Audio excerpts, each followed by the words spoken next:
Here's another story for you out of one of my favourite books from when I was a little girl. Here's my old one.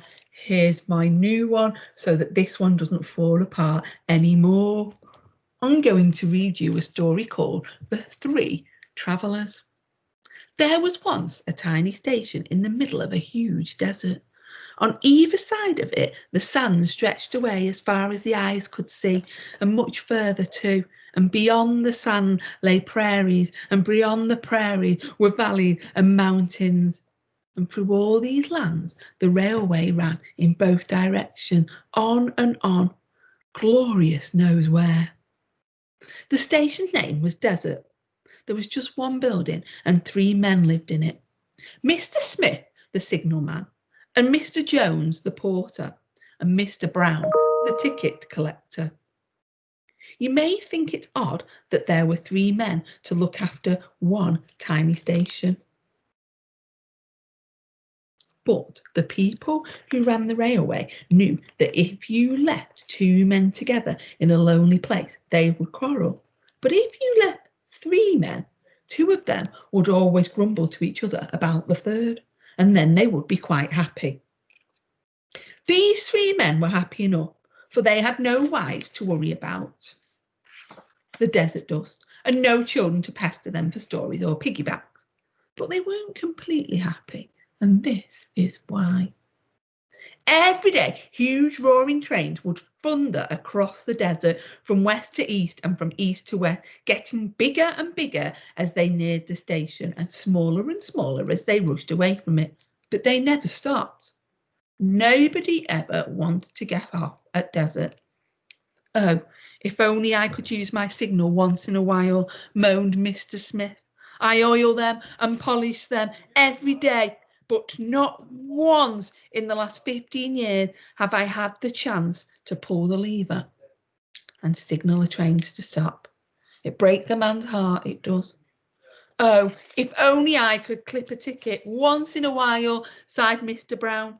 I keep my clippers shining and bright, but what's the use? Not once in 15 years have I had the chance to punch with them. A man's talents rusts in this place. Oh, if only I could carry someone's luggage once in a while, lamented Mr. Jones. In the big city stations, the porters are rich from the tips people give them. But how can anyone hope to get rich here? I do my press-ups every morning to keep me strong and supple, but not once in 15 years have I had the chance to carry so much as a hat box. There's no chance for a man here. Besides this trouble, there was another thing that fretted these 3 men. They had one day off every week, Sunday, when no trains ran either way. But there was nothing to do on it, nowhere to go.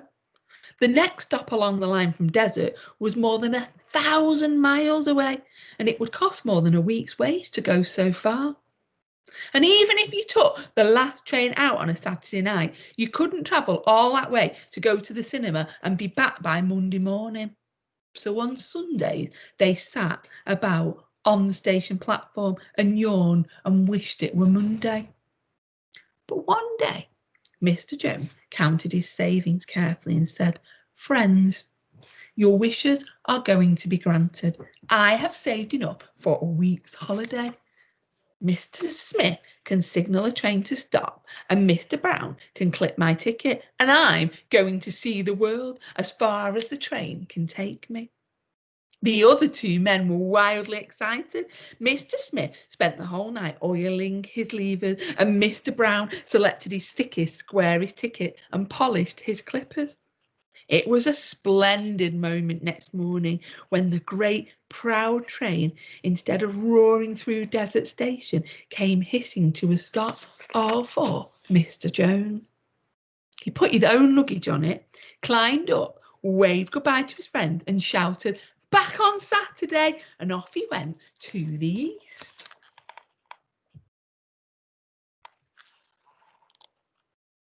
Halfway through the week, they had a postcard dropped from a passing train to say he'd be back by the noon train on Saturday.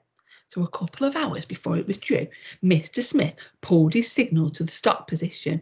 He and Mr. Brown had spent all their spare time that week sitting under a cactus thorn and discussing what Mr. Jones would have to tell them about his travels when he came back and what presents he would bring them. As soon as the train stopped, Mr. Jones jumped off it, and Mr. Brown carefully took his ticket while Mr. Smith signalled the train on its way again. Then they made a pot of coffee and sat down to listen to the traveller's tale.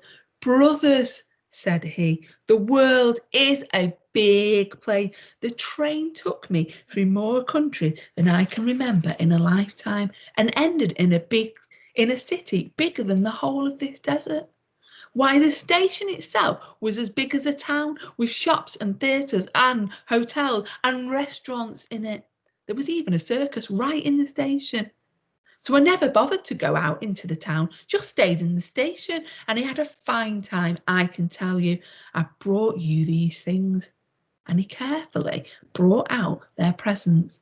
For Mr. Smith, a paperweight shaped like a skyscraper, and for Mr. Brown, a box with a picture of a huge, splendid station on its lid.